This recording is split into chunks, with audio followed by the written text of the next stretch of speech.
राज्य शिक्षा शोध एवं प्रशिक्षण परिषद बिहार पटना में आप सभी का स्वागत है। आज हम उत्पादन और लागत इस चैप्टर के बारे में चर्चा करेंगे।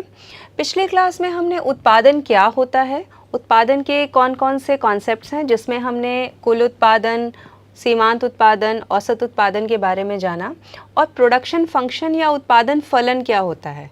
उत्पादन फलन इनपुट और आउटपुट यानी उत्पादन और इनपुट्स यानी जो उसमें हम उत्पादन के क्रम में जो भी उत्पत्ति के साधन लगाते हैं उन्हें इनपुट्स कहा जाता है। तो आउटपुट और इनपुट के बीच में किस तरह का रिलेशनशिप होता है, इसके बारे में हमने चर्चा की थी। आज हम उत्पादन फलन कितने प्रकार का होता है इसके बारे में चर्चा करेंगे। उत्पादन फलन की अगर हम बात करें, जैसा कि आप देख पा रहे हैं कि ये दो तरीके का होता है। पहला है परिवर्तनशील अनुपात उत्पादन फलन और दूसरा है समान अनुपात उत्पादन फलन।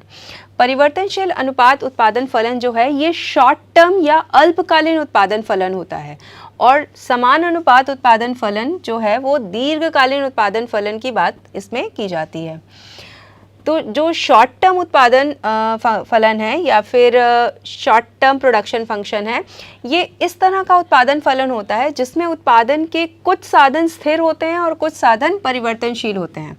चूँकि समय कम होता है अल्पकाल में, जिस वजह से उत्पादन के सभी साधनों को परिवर्तित कर पाना मुश्किल होता है, क्योंकि उत्पत्ति के क्रम में कुछ साधन ऐसे होते हैं जो कि सीमित और दुर्लभ होते हैं, जिन्हें हम स्थिर साधन के रूप में जानते हैं। हर तरह के साधन को तुरंत अगर हम जितनी आवश्यकता है उतना बढ़ाना चाहें, ऐसा संभव नहीं हो पाता है अल्पकाल में, लेकिन दीर्घकाल में सभी उत्पत्ति के साधन जो हैं हम उनको बढ़ा पाते हैं। ठीक है, इसलिए अल्पकाल की अपेक्षा दीर्घकाल में जो प्रोडक्शन फंक्शन है उसमें ऐसा उत्पादन फलन है जिसमें उत्पादन के सभी साधन जो है वो परिवर्तित होते हैं या परिवर्तित किए जा सकते हैं। तो इस तरीके से हमने ये देखा कि उत्पादन फलन दो तरीके के होंगे, शॉर्ट टर्म और लॉन्ग टर्म। शॉर्ट टर्म में कुछ साधन स्थिर होते हैं और कुछ साधन परिवर्तनशील होते हैं, जबकि लॉन्ग टर्म चूँकि एक लंबा समय है, 5 साल, 10 साल, 15 साल, 20 साल, इस दौरान आप अपनी आवश्यकता के अनुसार प्रोड्यूसर या उत्पादक पैमाने को बदल सकता है, यानी वो सभी संसाधनों को परिवर्तित कर सकता है। तो इसमें कोई भी साधन फिक्स ना होकर बल्कि सभी साधन जो हैं वो परिवर्तनशील होते हैं। अब हम आगे चर्चा करेंगे। अब हम बात करेंगे उत्पादन के नियमों की। तो जो उत्पादन के नियम हैं इनको हम दो रूप में स्टडी कर सकते हैं या समझ सकते हैं। पहला है एक साधन के प्रतिफल और दूसरा है पैमाने के प्रतिफल। एक साधन के प्रतिफल का मतलब ये हुआ कि इसमें ये अल्पकालीन या शॉर्ट टर्म से रिलेटेड है, इसमें कुछ साधन स्थिर हैं और कुछ परिवर्तनशील है। तो हमने मान लीजिए लेबर को परिवर्तनशील इकाई मान लिया, ठीक है, तो एक साधन इसमें जो है वो परिवर्तित हो रहा है और रेस्ट जो रिसोर्सेज है हमारे वो कैसे हैं, फिक्स्ड हैं या स्थिर हैं। तो अगर एक साधन परिवर्तनशील और शेष साधन स्थिर होते हैं तो उसे हम एक साधन के प्रतिफल के रूप में जानते हैं और इसे हम किस नाम से जान सकते हैं, परिवर्तनशील अनुपातों का नियम या लॉ ऑफ वेरिएबल प्रपोर्शन। अल्पकाल में परिवर्तनशील अनुपात का नियम या उत्पत्ति का जो वेरिएबल प्रोपोर्शन का जो नियम है ये लागू होता है। इसमें कुछ साधन स्थिर और बाकी परिवर्तनशील होते हैं। अब दूसरी तरफ अगर हम देख रहे हैं पैमाने के प्रतिफल की अगर हम बात करें या रिटर्न्स टू स्केल की बात हम करते हैं, तो इसमें क्या होता है, सभी साधन परिवर्तनशील होते हैं, कोई भी साधन स्थिर नहीं होता। ये दीर्घकाल के लिए होता है। दीर्घकाल में सभी संसाधन जो है वो कैसे होते हैं, वेरिएबल या परिवर्तनशील, इन्हें हम आवश्यकता के अनुसार परिवर्तित कर सकते हैं। जैसे हम नई मशीनरी खरीद सकते हैं, अपने प्लांट को बड़ा कर सकते हैं, नई बिल्डिंग कंस्ट्रक्ट कर सकते हैं, ठीक है, रॉ मटेरियल तो बढ़ा ही सकते हैं, लेकिन इसके साथ साथ जो हमारे फिक्स्ड एसेट्स हैं उनको भी हम परिवर्तित कर सकते हैं। इसलिए दीर्घकाल में सभी साधन कैसे होते हैं, परिवर्तनशील होते हैं।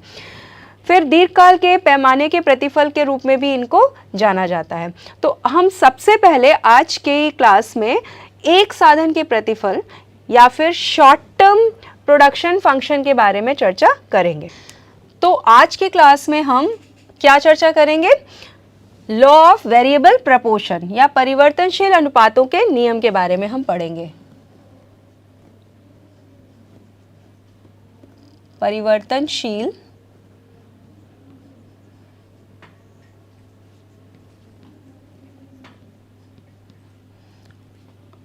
अनुपात का नियम या फिर लॉ ऑफ वेरिएबल प्रोपोर्शन। ठीक है, इसमें जब हम इस लॉ के बारे में ज़्यादा चर्चा करेंगे तो सबसे पहले ये जानना ज़रूरी है कि इसका संबंध जो है वो किससे होता है, शॉर्ट टर्म से, शॉर्ट रन या शॉर्ट टर्म से, या इसे हम अल्पकाल भी कह सकते हैं। ठीक है, और शॉर्ट टर्म में क्या होता है, हमारे कुछ साधन फिक्स्ड होते हैं और कुछ साधन हमारे परिवर्तनशील होते हैं। ठीक है, तो इसमें क्या है, fixed plus variable, variable factors, factors of production.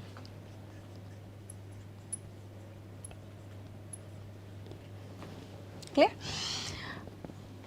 ये सारी कंडीशन के बाद में क्या होता है, जब उत्पादन किया जाता है शॉर्ट रन में या अल्पकाल में जब उत्पादन करते हैं तो एक प्रोड्यूसर 3 तरह की सिचुएशंस का सामना करता है।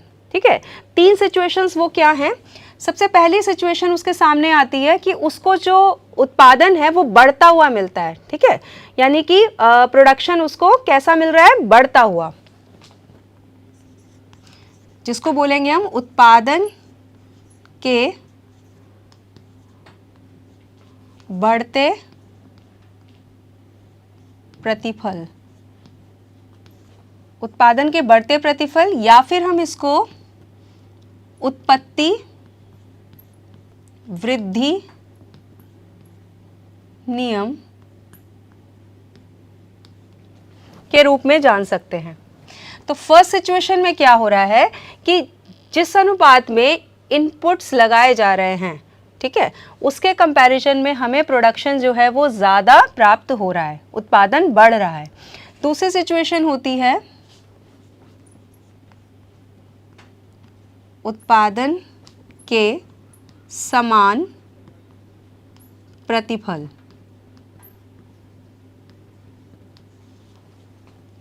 या उत्पत्ति समता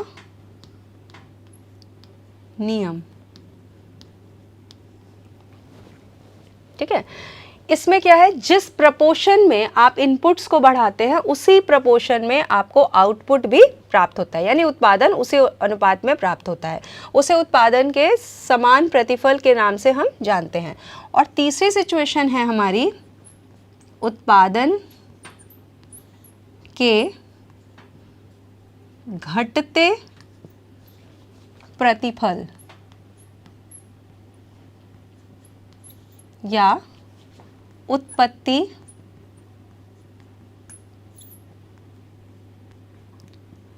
ह्रास नियम।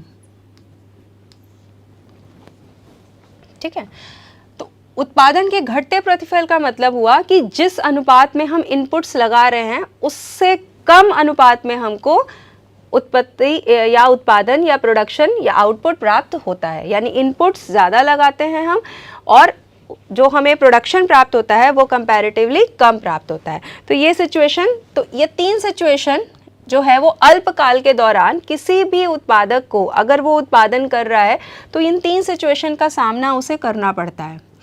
उत्पादन के बढ़ते प्रतिफल, समान प्रतिफल और लास्ट में घटते प्रतिफल। अभी जो आधुनिक विचारधारा आई है उसमें माना गया है कि जो उत्पादन का जो घटते प्रतिफल है, यानी कि उत्पत्ति ह्रास नियम जो है, इसको उन्होंने क्या नाम दे दिया है, परिवर्तनशील अनुपातों का नियम। इसी जो एक नीचे का आपका ये जो कॉन्सेप्ट है उत्पादन के घटते प्रतिफल, इसको आधुनिक अर्थशास्त्रियों ने किस नाम से पुकारते हैं, वो इसे परिवर्तनशील अनुपातों का नियम, जो ये बोलता है कि एक उत्पादन के क्रम में प्रोड्यूसर्स को 3 चरणों से गुजरना पड़ता है। ठीक है, उसने अलग अलग आपके नियम ना बनाकर बल्कि इसी को बोला है कि ये जो सिचुएशन है, उत्पादन जो हमारा घटता है या ह्रास होता है या उसमें कमी आती है या वो घटता है, ये सिचुएशन जो है ये अनिवार्य है और ये ऐसा होता ही होता है। ठीक है, इसके लिए उन्होंने जो प्रोडक्शन की जो हमारी प्रक्रिया है उसको 3 चरणों में या 3 स्टेजेस में बांट दिया है। तो जो पहली स्टेज है वो हमें ये बताती है कि शुरू में जब हम इनपुट्स को लगाते हैं तो हमें उत्पादन ज़्यादा बढ़ा हुआ मिलता है। दूसरी जो स्टेज है उसमें क्या होता है, उत्पादन हमारा धीरे धीरे कम होने लगता है, ठीक है। और जो लास्ट स्टेज है हमारी स्टेज 3, इसमें क्या होता है आपका कि आपका जो एमपी है यानी मार्जिनल प्रोडक्ट है वो ऋणात्मक हो जाता है, माइनस में चला जाता है, जिस वजह से आपका टोटल प्रोडक्शन जो है वो तेज़ी से गिरने लगता है, एवरेज प्रोडक्शन भी गिरने लगता है। तो उन्होंने ये जो तीसरी सिचुएशन है इसको एक लॉ में 3 स्टेजेस के रूप में दर्शाया है। अब इस चीज़ को हम धीरे धीरे आगे एक्सप्लेन करेंगे। तो सबसे पहले हम चर्चा करेंगे उत्पादन के बढ़ते प्रतिफल की। इसके लिए हम एक टेबल को देखेंगे। जैसा कि आप सभी अपने टीवी स्क्रीन पर देख पा रहे हैं कि साधन के जो बढ़ते प्रतिफल हैं उसको हमने एक टेबल की सहायता से समझाने का प्रयास किया है। इसमें सबसे पहला जो आपका कॉलम है उसमें परिवर्तनशील साधनों की इकाई जो हैं वो लिख दी गई हैं। किस तरीके से हम परिवर्तनशील साधन, लेट्स से श्रम है ना, श्रमिक की संख्या है उसको हम कैसे कैसे बढ़ाते हैं। दूसरा है कुल उत्पादन और उसके बाद औसत उत्पादन और लास्ट कॉलम आपका है सीमांत उत्पादन का, ठीक है। तो जो परिवर्तनशील साधन जिसे कि श्रम माना गया है उसकी इकाइयाँ जो है वो धीरे धीरे ग्रेजुअली एक एक करके बढ़ रही है, 1 2 3 4 5 6, ठीक है। और उसके ठीक सामने हमने कुल उत्पादन दिया है, जो कि पहले जब एक श्रमिक काम कर रहा है तो 4 यूनिट का प्रोडक्शन हो रहा है, दो श्रमिकों ने काम किया तो ये प्रोडक्शन बढ़ के 10 यूनिट हो गया। फिर 3 श्रमिक हैं तो 19, 4 तो 33, 5 हैं तो 51 और 6 है तो 76। तो इस तरीके से आप देख रहे हैं कि जो कुल उत्पादन है वो उत्तरोत्तर बढ़ता जा रहा है ग्रेजुअली। वो जैसे जैसे हम श्रमिकों की संख्या को बढ़ा रहे हैं वैसे वैसे कुल उत्पादन में भी वृद्धि हो रही है। तो कुल उत्पादन से हम सीमांत उत्पादन को निकाल सकते हैं। सीमांत उत्पादन क्या है, वो प्रति इकाई मतलब एक श्रमिक कितना उत्पादन कर रहा है वो यूनिट हमको दिखाता है। तो पहली जब एक श्रमिक है तो 4 ही है सीमांत उत्पादन। जब दूसरा श्रमिक आया तो कितना हमारा जो सीमांत उत्पादन है वो क्या बता रहा है कि जो पहले उत्पादन हो रहा था है ना, कुल उत्पादन, और जो अब कुल उत्पादन है उन दोनों का डिफरेंस हमको लेना है। जैसे कि कल पिछली क्लास में हम लोगों ने चर्चा भी की थी कि मार्जिनल प्रोडक्ट का मतलब क्या हुआ, चेंज इन टोटल प्रोडक्ट, है ना। या फिर इसका एक फॉर्मूला है MP is equals to TPN minus 1, ठीक है। इस तरीके से हम MP की गणना कर सकते हैं। तो मान लीजिए TP आपका कितना है, TPN है आपका 10 और TPN माइनस 1 कितना है आपका 4। तो 10 माइनस 4 दैट इज 6। तो आपका MP कितना हो गया 6। तो आप देख रहे हैं कि जब दूसरा श्रमिक काम कर रहा है तो हमारा सीमांत उत्पादन या MP कितना हो गया 6।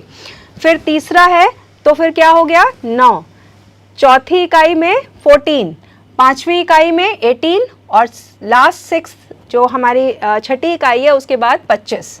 तो इस तरीके से हम MP को कैलकुलेट कर सकते हैं। और AP देखिए, AP कैसे कैलकुलेट होता है, AP कैलकुलेशन का फॉर्मूला क्या था हमारा, TP/L, है ना। ये एवरेज को बताता है। तो TP/L कितना हो गया आपका, जैसे आपका TP है 4 डिवाइडेड बाय 1 इज 4, फिर उसके बाद 10 डिवाइडेड बाय 2 इज 5, तो AP आपका 5 हो गया।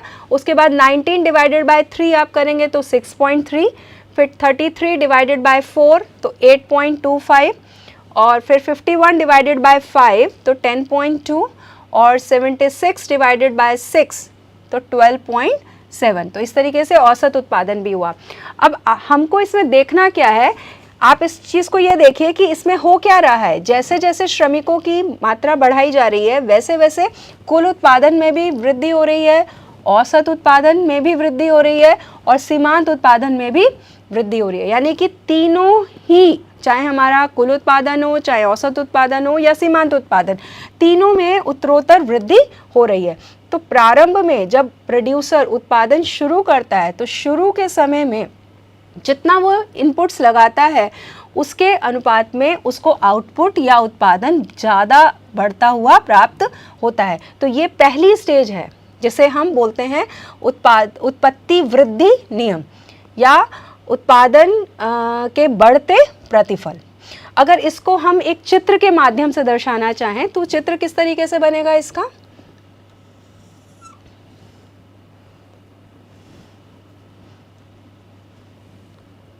एक्स एक्सिस पे हम लेबर और वाई एक्सिस पे अगर हम एवरेज प्रोडक्ट और मार्जिनल प्रोडक्ट को दिखा रहे हैं तो आप देख रहे हैं टेबल में आपको जो एवरेज प्रोडक्ट है उसकी वैल्यू 4, 5, 6.3, 8.25, 10.2, 12.7 दिया है और सीमांत उत्पादन आपको 4, 6, 9, 14, 18 एंड 25 दिया हुआ है। ठीक है, तो आपका जो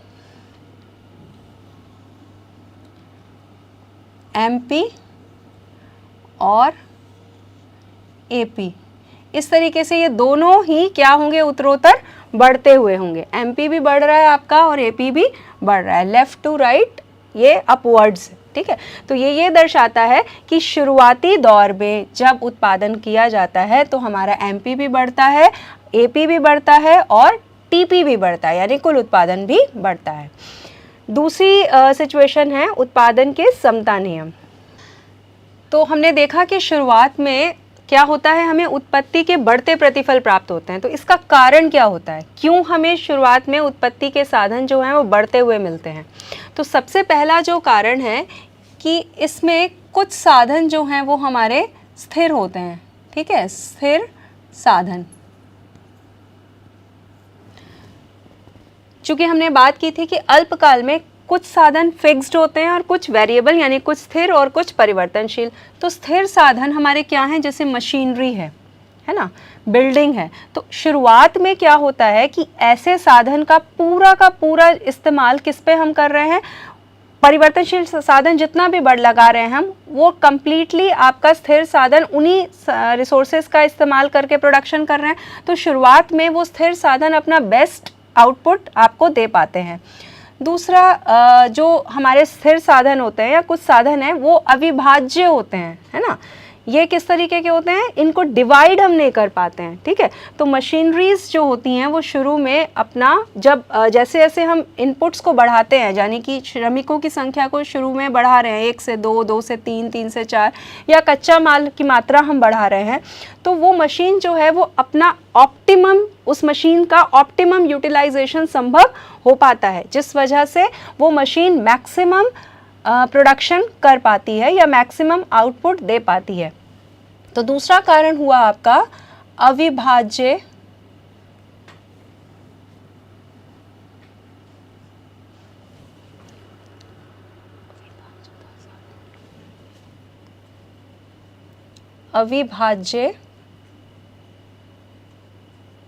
साधन।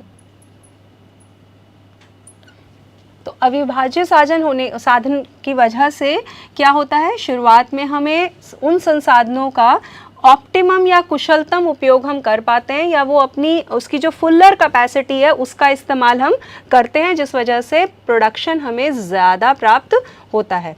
और तीसरा सिचुएशन है, जो कारक हैं या जो इनपुट्स हैं उनमें आपस में क्या होता है, कारकों में समन्वय।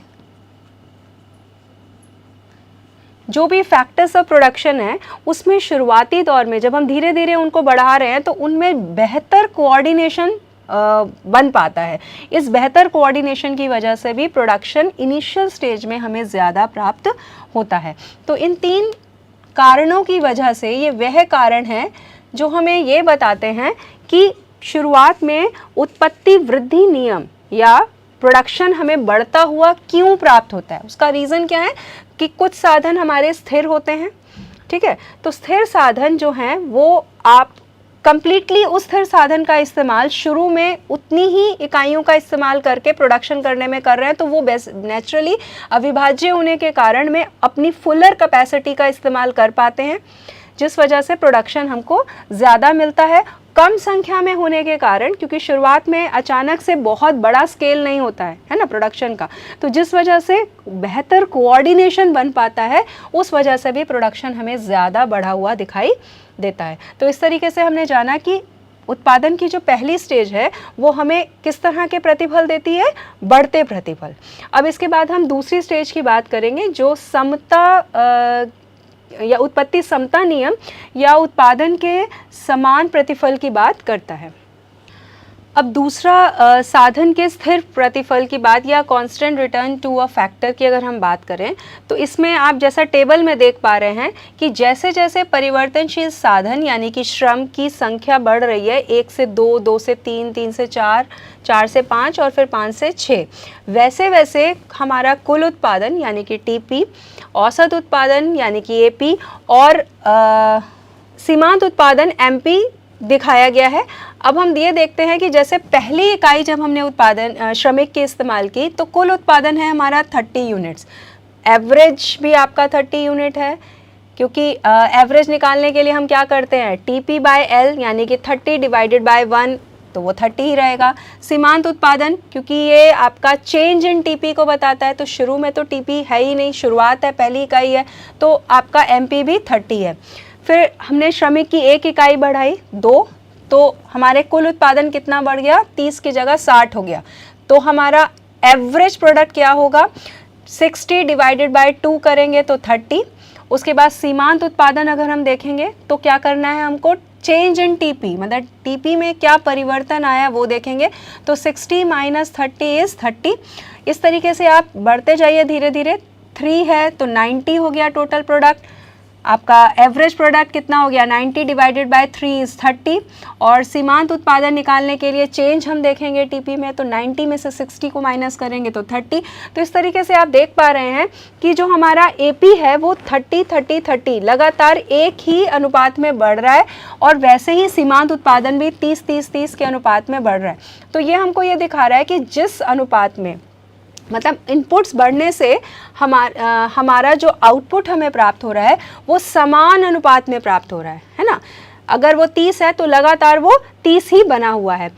इसको अगर हम चित्र के माध्यम से दर्शाएं तो चित्र बनाने के लिए हम 2 एक्सिस एक्स और वाई, एक्स एक्सिस और वाई एक्सिस का निर्माण करेंगे। एक्स एक्सिस पे हम लेबर, यूनिट्स ऑफ लेबर को दिखाएंगे, और वाई एक्सिस पे अगर हम एपी यानी एवरेज प्रोडक्ट और मार्जिनल प्रोडक्ट को दिखा रहे हैं सिर्फ, ठीक है।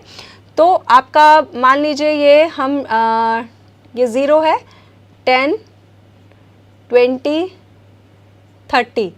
यहाँ आपकी लेबर की जो यूनिट्स हैं 1, 2, 3, 4, 5, 6।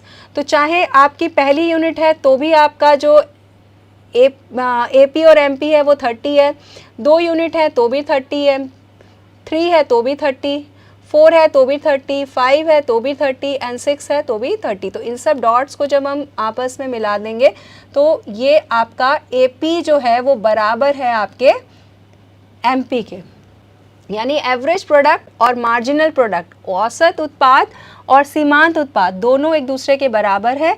इस वजह से ये जो लाइन है ये आपकी एक्स एक्सिस के पैरेलल या समानांतर ये लाइन होती है, और इस स्थिति को बोला जाता है साधन के स्थिर प्रतिफल, क्योंकि एक कांस्टेंट अनुपात में ये इनमें वृद्धि हो रही है। अब तीसरी सिचुएशन की हम चर्चा करेंगे। तीसरी सिचुएशन हमारी जो है जिसे हम उत्पत्ति ह्रास नियम के नाम से जानते हैं, लेकिन इसे आधुनिक अर्थशास्त्री एक नया नाम उन्होंने इस लॉ को दिया। उन्होंने बोला कि इसे परिवर्तनशील अनुपातों का नियम कहा जाता है। तो एक ही टेबल में हम 3 सिचुएशन देखेंगे, मतलब एक वो सिचुएशन जो किसी भी उत्पादक को उत्पादन के क्रम में देखनी पड़ती हैं या उनका सामना उसे करना पड़ता है। वो 3 सिचुएशंस क्या हैं, इस टेबल की हेल्प से हम समझने का प्रयास करेंगे। अब हम इस टेबल की सहायता से देखेंगे। सबसे पहला जो हमारा कॉलम है उसमें स्थिर साधन हमको बताया गया है। दूसरे कॉलम में हमने परिवर्तनशील साधन यानी कि लेबर को लिया है। तीसरा जो हमारा कॉलम है उसमें कुल उत्पादकता यानी टोटल प्रोडक्ट को दर्शाया है। उसके अगले कॉलम में औसत उत्पादन यानी कि एवरेज प्रोडक्ट को हमने दिखाया है, और उसके अगले कॉलम में हमने सीमांत उत्पादन यानी कि मार्जिनल प्रोडक्ट को दर्शाया है, और लास्ट में हमने 3 जो उसकी स्टेजेस हैं उनके बारे में चर्चा की हुई है। तो सबसे पहले हम देखते हैं स्थिर साधन चूँकि फिक्स्ड है, अल्पकाल में हम उसकी मात्रा को बढ़ा नहीं सकते, तो अगर उसकी मात्रा 1 है तो वो कॉन्स्टेंटली सब में, चाहे हम परिवर्तनशील साधन को बढ़ा रहे हैं, लेकिन फिर भी स्थिर साधन की जो मात्रा है वो सब में कांस्टेंट 1 1 1 1 1 लगातार सेम है।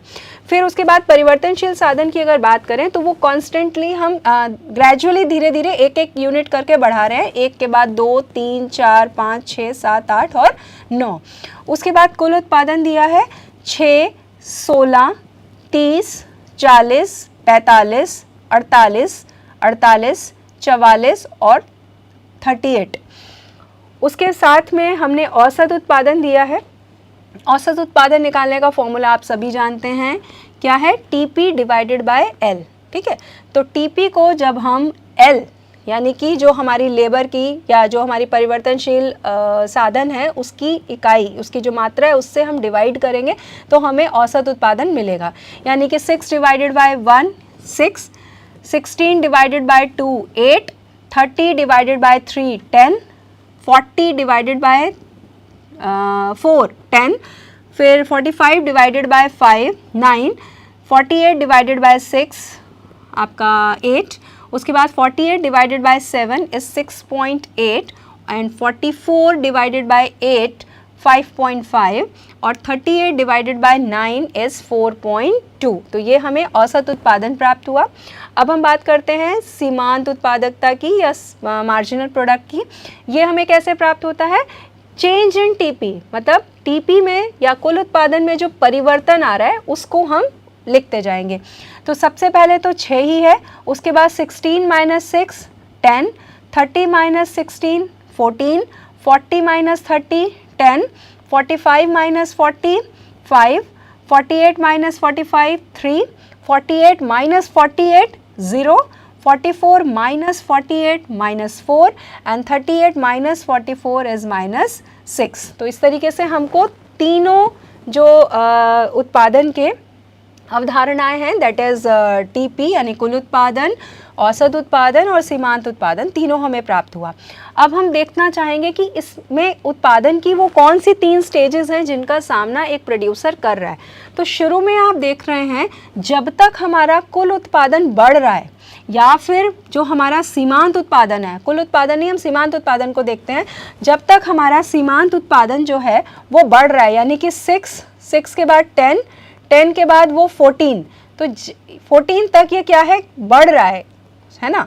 हर एक यूनिट लेबर की बढ़ाने से हमारी उत्पादकता में उत्तरोत्तर वृद्धि हो रही है, ग्रेजुअली वो बढ़ रहा है। 6 से 10 हुआ, 10 से फिर 14 हुआ, तो ये उत्पादन की पहली स्टेज है।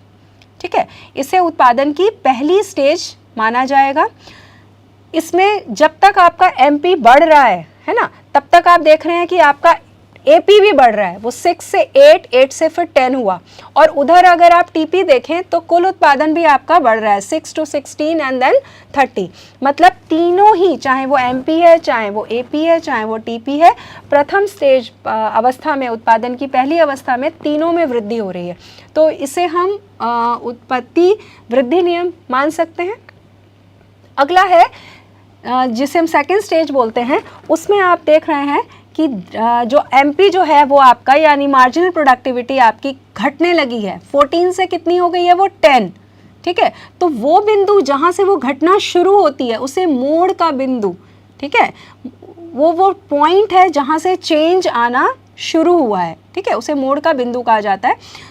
उसके बाद आप देख रहे हैं कि आपकी जो प्रोडक्टिविटी है, सीमांत उत्पादकता, वो घटने लगी है, यानी 14 से 10 हो गई है, फिर 5 और फिर 3 और फिर 0। तो जब तक आपकी सीमांत उत्पादकता घट तो रही है लेकिन वो धनात्मक है, ठीक है, भले वो घट रही है, प्रोडक्टिविटी कम हो रही है, लेकिन वो पॉजिटिव है, और टिल 0 तक ये उत्पादन की दूसरी अवस्था होगी। ठीक है। इसे उत्पादन की दूसरी अवस्था या सेकेंड स्टेज ऑफ प्रोडक्शन के नाम से जाना जाता है। इस सिचुएशन में आप देखिए कि आपका जो एमपी है वो तो घट रहा है, तो घटते घटते वो 0 तक पहुंचा। अब अगर हम इसके कंपैरिजन में अगर हम एपी को देखते हैं तो वो भी घटना शुरू हुआ है, 10 से 9, फिर 8, फिर 6.8। और उधर हम टीपी को देखें तो वो भी घटने लगा है 30 के बाद। आप टीपी जो है वो घटा नहीं है, वो टीपी जो है वो बढ़ रहा है, लेकिन उसके बढ़ने की जो रेट है या जो बढ़ने की दर है वो कैसी हो गई है, पहले की अपेक्षा कम हो गई है। ठीक है, शुरुआत में आप देख रहे थे 6 से सीधा 10 का चेंज आया, यानी कि एक साथ आपका कितना 10 यूनिट्स बढ़ी। फिर दोबारा आप देख रहे हैं कि 16 से 30 आया, यानी सीधा 14 यूनिट्स में चेंज आया है ना। तो इसके बढ़ने की जो दर है वो कैसी है, ज़्यादा है। लेकिन जब आपका सीमांत उत्पादकता घटने लगती है तो कुल उत्पादकता बढ़ती तो है, लेकिन उसके बढ़ने की जो रेट है वो कम हो जाती है। जैसे आप देख रहे हैं 30 से 40 तो कितना हुआ, 10, सिर्फ 10 यूनिट्स बढ़ी। लेकिन ठीक इससे पहले कितने यूनिट्स बढ़ी थी, 14। तो 14 से तो 10 नेचुरली कम है। उसके बाद आप देख रहे हैं तो सिर्फ 5 यूनिट बढ़ा है ना, 40 से 45 गया। उसके बाद आप देख रहे हैं तो 48 की सिर्फ 3 यूनिट बढ़ा है। बढ़ रहा है टीपी, लेकिन उसके बढ़ने की दर कैसी है, घटती हुई है। ठीक है, उसके बाद तीसरी स्टेज अगर हम देखें तो क्या है वो, जब आपका प्रोडक्शन मार्जिनल प्रोडक्शन 0 हो गया, उसके बाद भी अगर प्रोडक्शन जारी रहता है, प्रोडक्शन रोका तो नहीं जाता है ना, प्रोडक्शन तो चलता रहता है, ये अनवरत प्रक्रिया है। तो प्रोडक्शन जब किया जा रहा है तो आप क्या देख रहे हैं कि मार्जिनल प्रोडक्टिविटी आपकी कैसी होगी, है नेगेटिव में चलेगी, -4, और उसके बाद -6। तो जब आपकी सीमांत उत्पादकता जब ऋणात्मक हो जाती है या नेगेटिव हो जाती है तो आपका औसत उत्पादन भी घटने लगता है। ठीक है, और कुल उत्पादन भी घटने लगता है। अब उसके बाद कुल उत्पादन क्या होने लगा है, घटने लगा है, यानी 48 से वो 44 पर पहुंचा और फिर 38 पे पहुंचा। ये एक अलार्मिंग सिचुएशन है। ठीक है, ये वो सिचुएशन जो थर्ड सिचुएशन है आपकी उत्पादन की तीसरी अवस्था, ये उत्पादन के घटते प्रतिफलों की है। घटना तो शुरू हो गया था आपका दूसरे स्टेज से ही, लेकिन केवल सीमांत उत्पादकता घट रही थी, लेकिन कुल उत्पादकता अभी भी बढ़ रही थी, भले उसके बढ़ने की दर कम थी।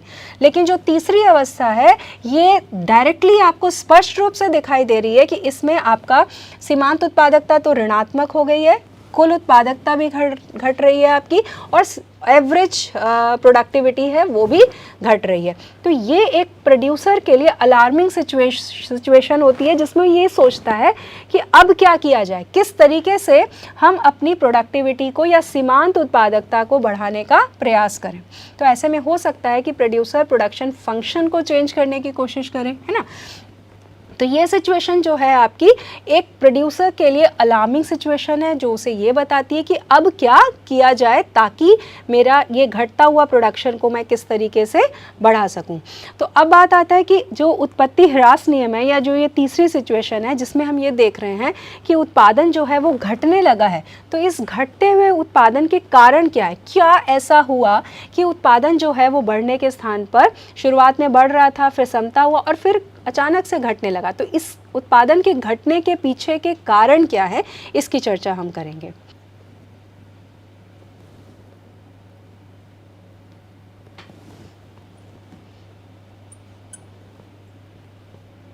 ठीक है, यहाँ पर हम लेबर को यानी एक्स एक्सिस पे लेबर को लेंगे, वाई एक्सिस पे हम एपी और एमपी को लेंगे, और जो इसके ऊपर दूसरा ग्राफ है उस पर हम टीपी यानी टोटल प्रोडक्ट को दर्शाएंगे। ठीक है, तो आप ये देखिए हमारा जो लेबर की यूनिट्स हैं वो 1 to 9 है ना, 1 2 3 4 5 6 7 8 और ये 9। ठीक है, और कुल उत्पादकता हमारी कैसी है, 6 मिनिमम है और मैक्सिमम है हमारा 48। ठीक है, तो हम क्या करते हैं, 5 के वेरिएशन में ले लेते हैं, 5 10 15 20 25 30 35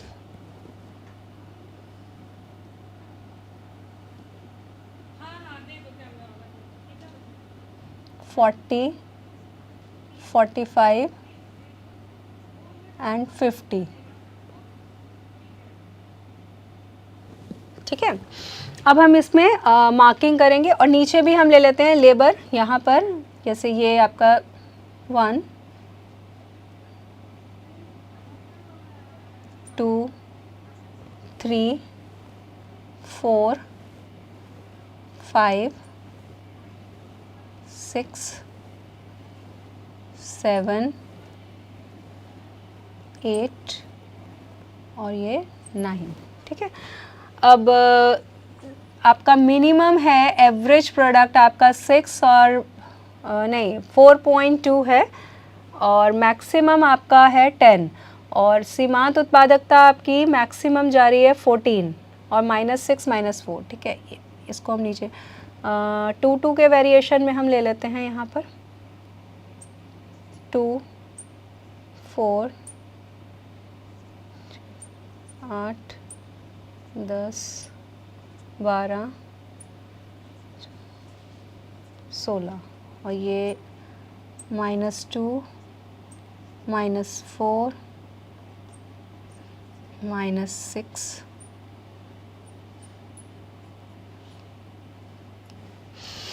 ठीक है, अब हम सबसे पहले टीपी को हम बनाते हैं। पहली इकाई में आपका टीपी है 6, तो 5 से थोड़ा सा ऊपर। दूसरी इकाई में आपका 16 है यहाँ। तीसरी में आपका 30, फोर्थ में 40,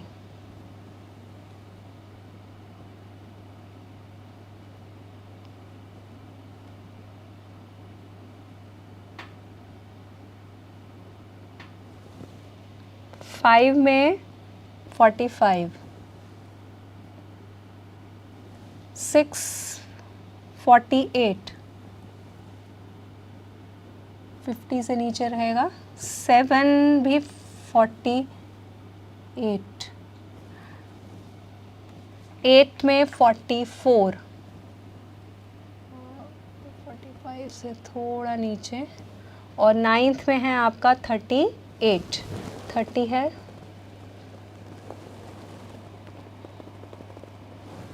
इस तरीके से हम इन सारे डॉट्स को मिलाएंगे। अच्छा सॉरी 38, हाँ यहाँ आएगा 40 और 38 है हमारा यहाँ एंड 38 यहाँ। अब इन सभी डॉट्स को हम आपस में मिला लेंगे।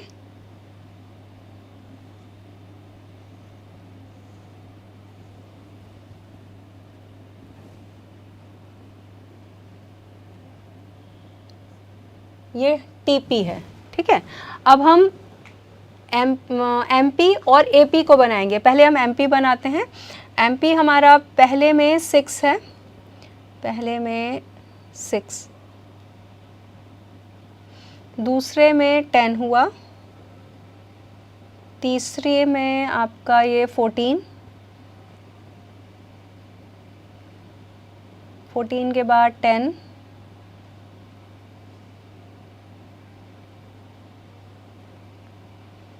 फिर 10 के बाद 5,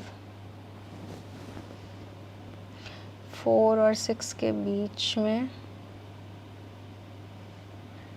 5 के बाद 3,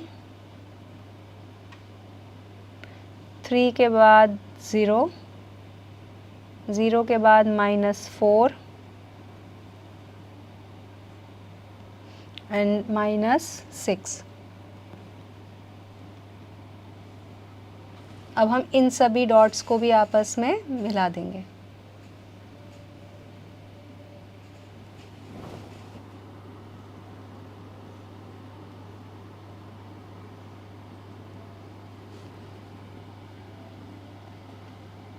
ये है आपका एमपी यानी कि मार्जिनल प्रोडक्ट। अब हम एपी को ड्रॉ करेंगे। एपी आपका सबसे पहले 6 ही है। अब हम एपी को ड्रॉ करेंगे। एपी आपका शुरुआत में 6 है, 1 में 6, 2 8, 3 10, 4 में 10 के बाद अगेन 10,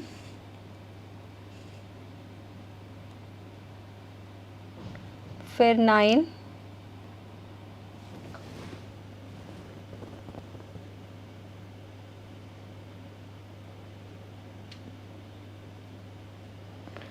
के बाद 8,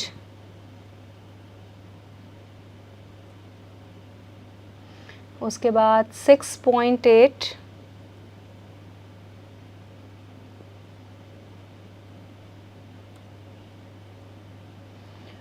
फिर 5.5,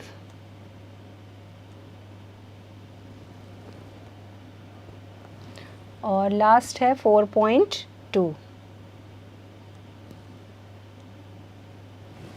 ठीक है, अब हम इन सभी डॉट्स को आपस में मिलाएंगे।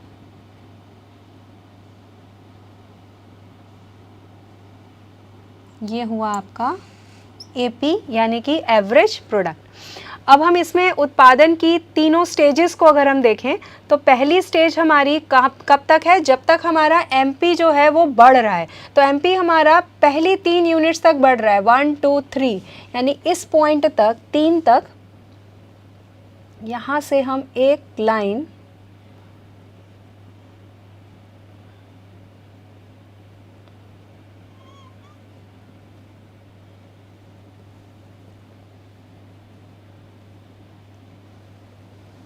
ये हमारी स्टेज 1 है।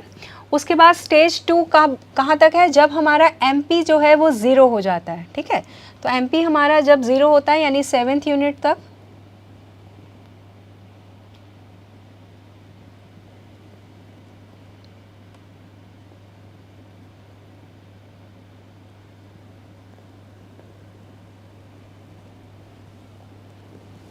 उसके बाद हमारी तीसरी स्टेज आती है जब हमारा एमपी जो है वो क्या हो जाता है, ऋणात्मक या नेगेटिव हो जाता है। तो ये जो पहली स्टेज है ये हमें तीनों में, आप देख रहे हैं ग्राफ में क्लियर है, आपका एमपी भी बढ़ रहा है, एपी भी बढ़ रहा है और टीपी भी बढ़ रहा है। ठीक है, दूसरी जो स्टेज है हमारी सेकंड स्टेज, इसमें हम देख रहे हैं कि हमारा एमपी जो है उसने गिरना शुरू कर दिया है, घटने लगा है, जिसकी वजह से एपी भी घट रहा है, एपी भी घटने लगा है।